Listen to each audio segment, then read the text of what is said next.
Представитель военного командования США призвал Лондон вернуть на родину боевиков-британцев, которые воевали в Сирии на стороне запрещенной группировки «Исламское государство». Поддерживаемая США сирийская оппозиция взяла в плен около 700 иностранцев из 40 стран, включая и Британию. США также призывает союзников помочь отстроить город Ракка, освобожденный год назад от исламистов. Репортаж корреспондента BBC Джонатана Билла. Эти военные надеются стереть ИГ с карты Сирии. Сирийские демократические силы при поддержке США готовятся к окончательной победе над экстремистами. Их командир говорит, что им противостоят более 1000 боевиков исламского государства. Генерал Чия говорит, что среди экстремистов есть и британские джихадисты. В плен попали уже более 700 иностранных бойцов ИГ. Среди них двое так называемых «битлов» – Эль-Шафи Эль-Шейх и Александр Котей, которых считают сообщниками палача ИГ джихадиста Джона. Они сейчас в ожидании суда и лишены британского гражданства.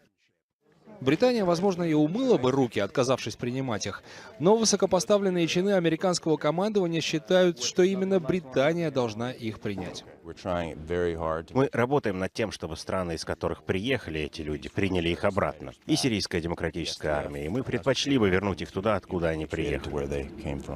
А те, кого связывают с джихадистом Джоном и находятся сейчас в заключении, их надо вернуть в Британию? Это именно то, к чему мы стремимся. И этого хочет не только Америка. Группа BBC вместе со спецназом США побывала в Ракке, большая часть которой по-прежнему лежит в руинах. Здесь боятся, что, лишившись международной помощи, город станет благодатной почвой для разного рода экстремистских группировок. Здесь по-прежнему действует так называемая «спящая ячейка ИГ». На этом совещании власти Ракки жалуются на нехватку международной помощи. Этот человек говорит, что ни один мост в городе так и не восстановлен. В городе не хватает электричества и воды. И многие на улицах города повторяют его слова. Махмуд говорит, что за восстановление города должна заплатить Америка. Однако США и Великобритания говорят, что не будут этого делать, пока не начат мирный процесс по всей стране. От этого решения зависит будущее этих детей. Амар потерял обе ноги, подорвавшись на мини-ловушке ИГ. Абдул-Рахман тоже был ранен одной из таких мин, оставленных экстремистами.